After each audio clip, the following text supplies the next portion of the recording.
बिस्मिल्लाहिर्रहमानिर्रहीम जी। स्टार्ट करते हैं बायो के चैप्टर नंबर 3 से। और बायो का चैप्टर नंबर 3 है आपके पास बायोडाइवर्सिटी। क्या है जी आपके पास? बायोडाइवर्सिटी। अब बायोडाइवर्सिटी क्या चीज़ है? बायोडाइवर्सिटी हम कहते हैं, biodiversity is derive from two Greek words. कितने ग्रीक वर्ड से डिराइव हुए? Two Greek words. Bios means life and diversity means variation. अब बायो का तो हमें पता है कि उसका मतलब है लाइफ, हमने इसको स्टडी किया था चैप्टर नंबर 1 में। लेकिन व्हाट इज़ डाइवर्सिटी? डाइवर्सिटी की जब हम बात करते हैं तो हम यहाँ पर किस चीज़ की डाइवर्सिटी की बात कर रहे हैं?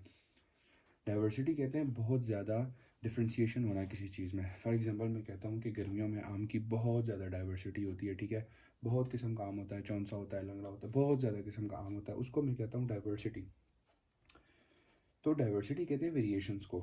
डाइवर्सिटी कहते हैं वेरिएशंस को। अब वेरिएशंस किस चीज़ की? हम बायोडाइवर्सिटी में किस चीज़ की वेरिएशंस की बात करते हैं? तो बायोडाइवर्सिटी में आपने याद रखना है, हम वेरिएशंस की बात करते हैं किसकी? स्पीशीज़ की। किसकी जी बात करते हैं हम? स्पीशीज़ की। कि स्पीशीज़ में कितनी काइंड्स ऑफ वेरिएशंस आती हैं, कितनी ज़्यादा वेरिएशंस हैं। अब उन तमाम वेरिएशंस को स्टडी करना, उन तमाम वेरिएशंस को, उनकी इंपॉर्टेंस को समझना, उनके एम्स एंड ऑब्जेक्टिव्स को समझना और उनकी डिस्ट्रीब्यूशन को समझना, this all comes in this big field of biology जिसको हम कहते हैं बायोडाइवर्सिटी। अब अगर हम डेफिनेशन की बात करें तो डेफिनेशन में वो कहता है कि the variety of organisms present in different ecosystems. Variety of organisms present in different ecosystems, यानी कि आपके पास जो डिफरेंट इकोसिस्टम्स हैं। कितने तरह के इकोसिस्टम्स होते हैं हमारे पास? हमने पढ़ा था कि इकोसिस्टम की हमारे पास 3 टाइप्स हैं। और वो 3 टाइप्स कौन सी हैं? हमारे पास इकोसिस्टम को हम डिवाइड करते हैं 3 टाइप्स में।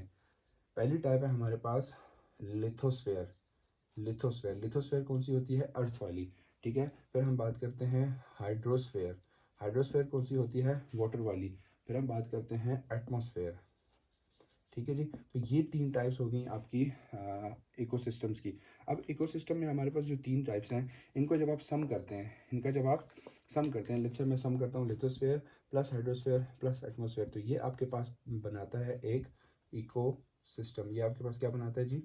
ये आपके पास एक इकोसिस्टम बनाता है। अब इस इकोसिस्टम में कितने तरह के ऑर्गेनिजम्स हैं, कितनी डिफरेंट स्पीशीज़ रह रही हैं, उसको हम क्या कहते हैं? बायोडाइवर्सिटी। उसको हम स्टडी करते हैं बायोडाइवर्सिटी में। ठीक होगी जी ये बात? अच्छा, फिर वो कहता है कि बायोडाइवर्सिटी हर जगह पर सेम नहीं होती। There are 100 million kinds of organisms. तो ये आपकी बुक का एक फैक्टॉइड आ गया कि कितने आपके पास ऑर्गेनिजम्स की कितनी टाइप्स हैं? 100 मिलियन काइंड्स ऑफ ऑर्गेनिज्म। मैं ये नहीं कह रहा कि 100 million organisms, 100 million kinds of organisms. Kinds का ये मतलब है कि इंसान एक एक तरह का ऑर्गेनिज्म है, एक बंदर एक तरह का ऑर्गेनिज्म है, एक ब्रासिका प्लांट एक तरह का ऑर्गेनिज्म है। इस तरह की जितनी भी काइंड्स ऑफ डिफरेंट ऑर्गेनिजम्स होंगे उनको हम क्या बोलेंगे जी? बायोडाइवर्सिटी, ठीक है। अब बायोडाइवर्सिटी, किसी इलाके की बायोडाइवर्सिटी कैसी है? बायोडाइवर्सिटी यानी उस इलाके में कितनी वेरिएशंस हैं लिविंग थिंग्स की।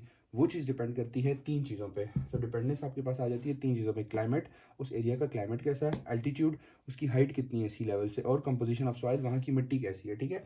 तो इन चीज़ों पे आपके पास डिपेंड करती है जी बायोडाइवर्सिटी। और याद रखिएगा, ये आपकी बुक का एमसीक्यू है कि रिच बायोडाइवर्सिटी कहाँ होती है? ट्रॉपिकल रीजन्स में। और पुअर बायोडाइवर्सिटी होती है आपके पास पोलर रीजन्स में। अब ये रीजन्स कौन से होते हैं मैं आपको जल्दी से बता देता हूँ। ये आपकी अर्थ है, और ये जो आपका सेंट्रल पोर्शन है जिसको हम इक्वेटर कहते हैं, वो एरियाज जो इक्वेटर के साथ पाए जाते हैं, इक्वेटर और उसके साथ वाले एरियाज, इनको हम बोलते हैं ट्रॉपिकल रीजन्स। इनको हम कौन से एरियाज बोलते हैं? Tropical regions.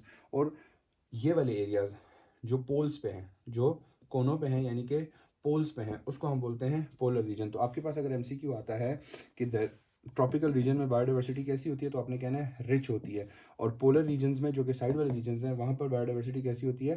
वहाँ पर आपके पास बायोडाइवर्सिटी पुअर होती है। बायोडाइवर्सिटी पुअर होने का ये मतलब है वहाँ पर आपको लेस काइंड्स ऑफ ऑर्गेनिज्म मिलेंगे, वहाँ पर आपको इतने ऑर्गेनिजम्स नहीं मिलेंगे as compare to tropical area, जहाँ पर सनलाइट ज़्यादा हो रही है, बारिशें ज़्यादा हो रही हैं, और डिफरेंट काइंड्स ऑफ टेम्परेचर्स आ रहे हैं, सीजन्स आ रहे हैं, वेदर्स आ रहे हैं, ठीक है। तो यहाँ पर आपके पास ज़्यादा वैरायटी होगी, ज़्यादा काइंड्स ऑफ ऑर्गेनिजम्स आपके पास होंगे। So this is the distribution of biodiversity through out the world, ठीक है। ट्रॉपिकल रीजन्स में बायोडाइवर्सिटी ज़्यादा होगी और पोलर रीजन्स में बायोडाइवर्सिटी कम होगी। फिर हम पाकिस्तान की स्पेसिफिक बात करते हैं तो आपकी बुक की लाइन है कि 6000 काइंड्स ऑफ प्लांट्स आपके पास प्रेजेंट है, किसमें? प्लांट्स में। और 23,000 काइंड्स ऑफ आपके पास एनिमल्स प्रेजेंट हैं। तो ये एमसीक्यू के लिए आपने नोट कर लेना है कि 6000 आपके पास क्या है? प्लांट्स हैं और 23,000 आपके पास क्या है, एनिमल्स। फिर उसके बाद वो एक और बात करता है, वो कहता है कि 130,000 प्लांट्स डिपेंड ऑन बीज फॉर किस चीज़ के लिए, तो आपने याद रखना है पोलिनेशन के लिए। किसके लिए? पोलिनेशन के लिए। तो अगर पोलिनेशन नहीं होगी, अगर बीज नहीं होंगी, तो आपके पास 1,30,000 तरह के प्लांट्स मर जाएंगे, दे सीज टू एग्जिस्ट। ठीक है, तो this is how much important biodiversity is, कि किस तरह बीज और प्लांट्स आपस में इंटरेक्ट करके जो है वो अपनी ज़िंदगी का गुजर बसर करते हैं। This is how biodiversity interact. Next video में हम पढ़ेंगे what is importance of biodiversity. ये सिर्फ एक जनरल इंट्रोडक्शन था जो कि आपकी बुक के फर्स्ट पेज में कवर हो जाता है। नेक्स्ट वीडियो में हम पढ़ेंगे what is the importance of biodiversity.